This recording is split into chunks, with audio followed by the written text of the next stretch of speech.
in Acadiana is Ollie Bear. Welcome back. It is 7:40 on this Tuesday morning. We're all about great food in Acadiana, and on this show, friend of the show, Paul AYO, is in studio with Al Bear. He's been hanging with us all morning long. He always brings some great recipes and some really cool utensils and apparatuses to play with. We've been doing it all morning.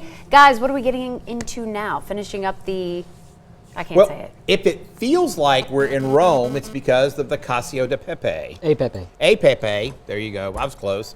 That Paul AYO is doing. So Paul, before you tell us where we are, remind us of what this is all about. It's about a food drive.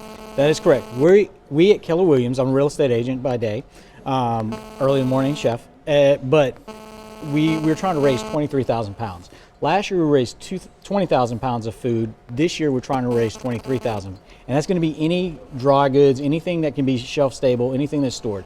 Canned goods, pasta, rice, beans, things like that. And where do they drop it off? They can drop it off at the Keller Williams office, or they can contact myself or one of the other Keller Williams agents, and we'll actually pick it up. Oh, I like that. I like that. Now, where are we here? I notice you've got this really cool gadget that you're trying to see what temperature the water is. Let's talk about that. Yeah, well, this one, okay, so it's caceo Pepe, and the thing is, it's supposed to be really simple because it's very basic ingredients, but the thing is, it comes down to science and how much, the temperatures. So you need the pasta water, which actually has starch inside of it, to have the starch kind of dissolved and not starting to gel already.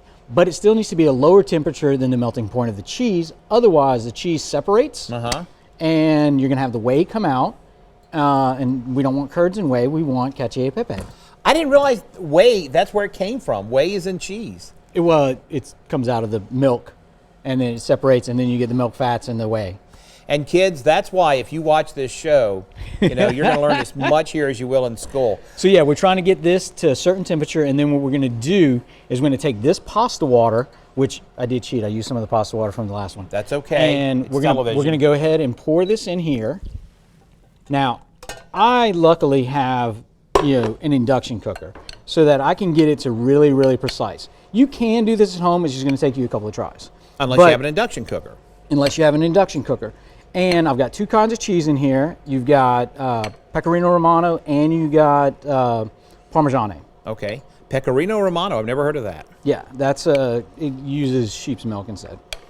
Whoa, so, didn't even know that was a thing. Oh yeah. My God, Paul, you're like an encyclopedia of cooking stuff now. So the thing is, you're doing this, we don't want the cheese to separate, right? Will it get lumpy? It could get very, very lumpy. That's basically what happens when it coagulates. It pulls all the moisture out, and then you're stuck with just a hunk of melted mass of cheese. Same thing that happens when you steak when you well do it. Got it. Oh, I love well done steaks. That's weird. Okay, so, hey, here we are, protecting you from lumpy cheese. We're going to go back to the desk. Thank you very much. We appreciate it, guys. It's what we do.